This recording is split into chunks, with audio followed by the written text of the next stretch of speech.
Oi para você que está aqui assistindo a gente no canal Papo Reto da Comunicação. Meu nome é Yashi e hoje nós, no meu grupo, vamos entrevistar a professora Daniele Brasiliense, que é associada do Departamento de Comunicação da UF, também é doutora e mestre em Comunicação e Cultura, além de ser coordenadora do Laboratório de Mídia e Violência. Hoje nós vamos falar um pouquinho sobre a última publicação dela, apesar de ela ter alguns livros. Esse é o mais recente, que se chama A Mídia, o Perverso e o Gosto da Violência. Fica um pouquinho ao contrário, mas dá para ver. É um livro muito legal, que conta com 7 ensaios, que é um resumo dos últimos trabalhos que ela vem feita ao longo dos anos, e traz como referência teóricos da filosofia, da psicanálise, de estudos literários e jornalísticos também. E agora nós vamos começar aí. Seja bem-vinda, Dani, e obrigada pela sua participação. Bom dia, Dani. E para nós começarmos a nossa entrevista, a gente gostaria de saber de onde surgiu o interesse por esse tema específico da relação entre as narrativas midiáticas e a violência. E mais do que isso, quais são os autores que você considera referência para essa pesquisa do assunto? Oi, gente. Bom dia. Obrigada, primeiro, por vocês me convidarem, pela oportunidade de falar do livro. Bom, sobre a questão das narrativas, é um caminho que eu sempre tracei em todos os meus estudos, desde quando eu era bolsista de iniciação científica na graduação, em, 2000. Então, 20 anos que eu estudo com esse caminho, né? Eu sigo esse caminho em perceber as narrativas midiáticas por conta de um entendimento de que essas narrativas, elas colaboram para a nossa cultura. As nossas experiências de vida também são um pouco determinadas, né, ou ressignificadas ou representadas pelas narrativas midiáticas, né? E aí as narrativas de crime, elas me interessam já desde também ao mesmo tempo, né? Mas mais voltadas para os sujeitos que praticam crimes. Todos os autores que eu vim trabalhando são mais próximos dessa ideia de construção da narrativa, então, portanto, de construção do discurso, a ordem do discurso, onde Foucault é uma base muito importante, ou onde textos que marcaram muito a história das minhas pesquisas, desde sempre, como o do Bakhtin, né, do filósofo Mikhail Bakhtin. Bom dia, Dani. Na sua trajetória acadêmica, tem muitas publicações envolvendo essa temática do horror e da sua relação com a mídia. E o livro é uma coletânea de algumas dessas suas obras, mas não todas com a mesma temática. A pergunta é: qual foi o processo para a seleção dos textos que você colocou no livro? E qual o objetivo para a escolha de cada uma delas? Além disso, qual é a relação desses textos com as problemáticas atuais? Eu peguei os textos dos últimos 10 anos que eu publiquei, que são textos que têm uma relação direta com a época que eu estava fazendo o doutorado, que eu estava pesquisando, né, durante 4 anos, e mais depois, né, o que veio depois. Então, esses textos também são resultados da minha tese, e aí alguns depois da tese, inclusive o último dele é a minha pesquisa de pós-doutorado, exatamente, é um material de conclusão da pesquisa de pós-doc. Esse livro tem uma coincidência na publicação dele, porque ele está falando, os artigos estão falando de sujeitos perversos, né, de sujeitos criminosos, exatamente com o momento em que a gente começou a perceber, e que eu comecei a estudar mais conceitos de perversidade, principalmente na psicanálise. Eu acho que é mais importante pensar, quando eu penso no perverso, eu penso naquele que quer eliminar o outro, aquele que quer eliminar o que não é igual a você. E aí, falando do texto, o que eu falo lá é como essas literaturas, né, como esses formatos de literatura, onde a gente tem um bandido, um mocinho, né, uma vítima, né, e aí, geralmente a vítima pode ser uma mulher, né, geralmente, porque é a donzela, né, aquela coisa mais... Então, como esse contexto vai ser reproduzido nas narrativas que a gente tem até hoje, né? Vê de Lázaro agora. Era preciso encontrar um bandido, e aí os heróis policiais, né? Ninguém sabe a história de Lázaro, de fato, né? Olá a todos. Eu queria saber, né, como que a gente pode relacionar as questões do horror que tem no livro nesse contexto de pandemia, em 2021, e justamente você acabou de comentar, né, com o exemplo do Lázaro, né, sobre como a mídia explora isso.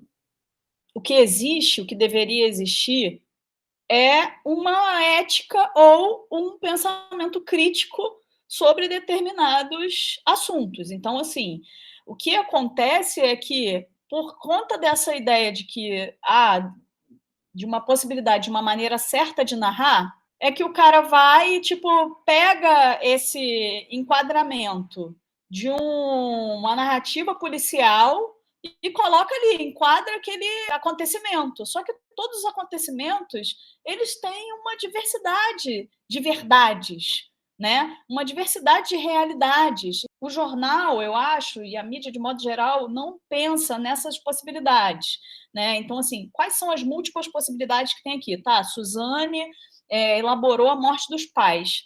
Quais são as múltiplas condições que tem aqui? Não, segue um viés. Está aqui uma menina que foi lá e assassinou friamente. Olha que monstra, sabe? Não quer dizer que ela não tenha uma culpa, não deve ser culpabilizada pela morte dos pais, entende? Assim como não quer dizer que Lázaro não tenha que ser culpabilizado pela morte de alguma pessoa, porque ninguém tem que eliminar ninguém, certo? Mas quais eram as relações? A gente nunca vai saber. O importante era eliminar o monstro. E aproveitando que vocês estão falando disso, a maneira com que a mídia retrata, no capítulo 7 do livro, isso fica muito evidente, né? Porque você menciona a história da Andréia, uma jovem que pagou o namorado para assassinar o próprio pai e que foi noticiado na revista Veja, em 94, com uma grande riqueza de detalhes, né? Fizeram uma reportagem enorme.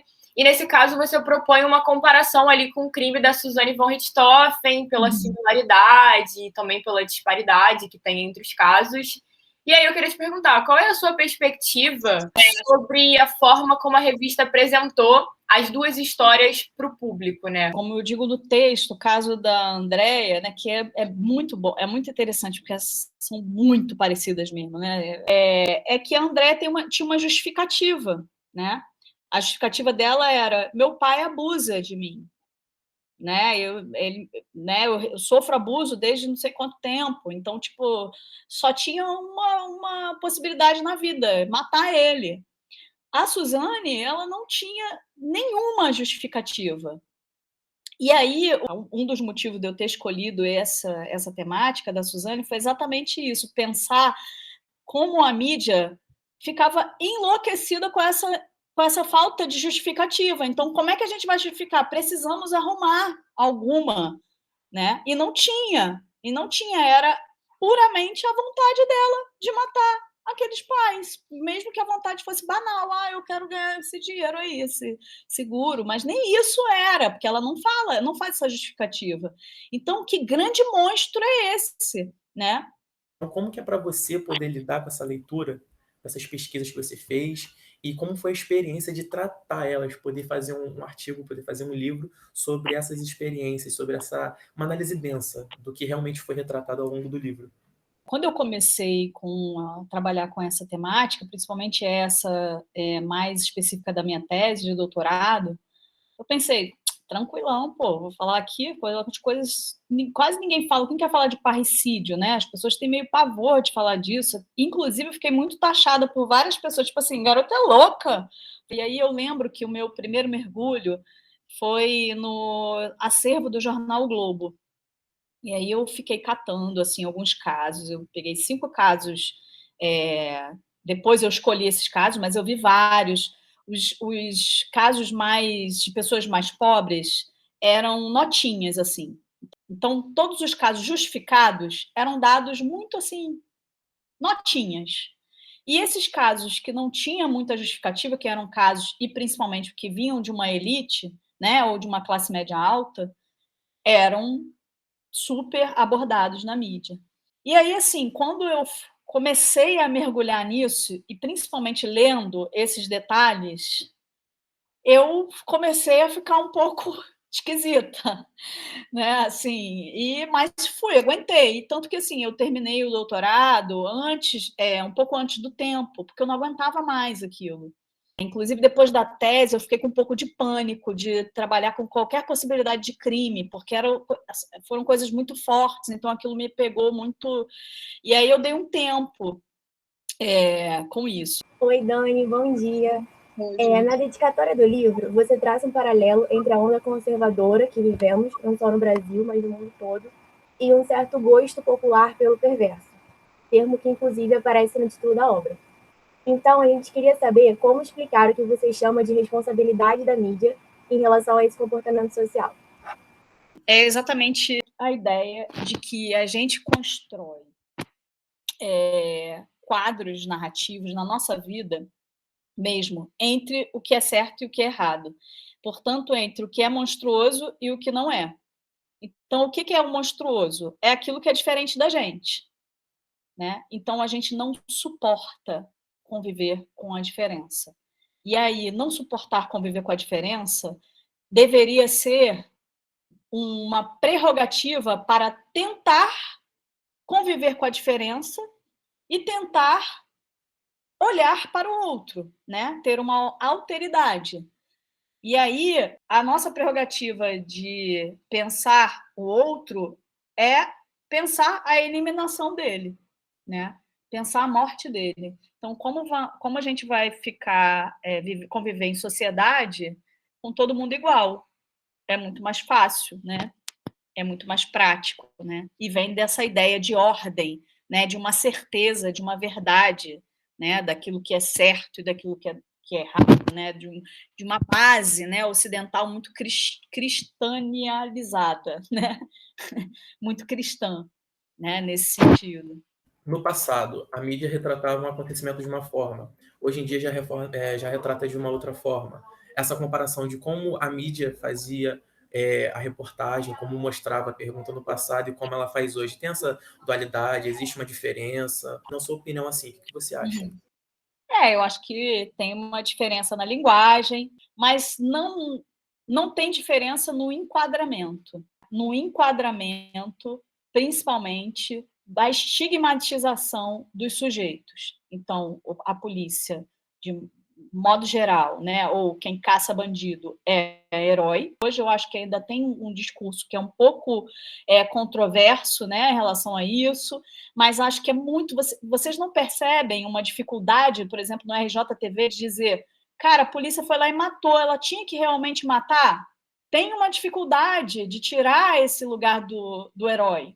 Eu nunca vi uma coragem de dizer, uma coragem de um jornalismo tradicional mesmo, né, que está aí há milênios, né, com autoridade de fala, dizer a polícia matou e não era para matar, né?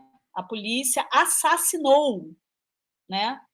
Então é muito difícil. Acho que hoje a gente já tem um passo, assim, um esforço indo para esse lugar. Por isso que esse livro traz essa ideia de pensar essas narrativas. Vamos desconstruir isso. Como desconstruir essas questões? Como pensar nesses quadros criados e estereotipados, né? Dani, eu já vou puxar aqui a última pergunta, que é quais são as expectativas da publicação do livro e quais são as contribuições que você acredita que ele irá trazer para a gente? Então, a primeira contribuição é do pensamento crítico, né? Então, pensar nessas possibilidades, né? As possibilidades de olhar para o monstruoso, né? De olhar para o outro, para aquele que é diferente de nós, né? Então, a ideia é essa, né? Nada mais do que isso, assim, não tenho grande vaidade de venda de livro. Eu acho até que esse livro nem muita gente nem vai conhecer, porque as pessoas ainda têm isso, né? Porque tem essa prerrogativa acadêmica. Então, como ele é todo enquadradinho no mundo acadêmico, é mais difícil das pessoas terem acesso, né? Dani, muito obrigada pela sua participação aqui com a gente. Foi um momento muito legal de troca. E agradecer você que está assistindo a gente aqui no canal, que foi muito legal, chegou aqui com a gente até o final, viu? Obrigada pela sua presença. Obrigada, gente. Até a próxima. Tchauzinho.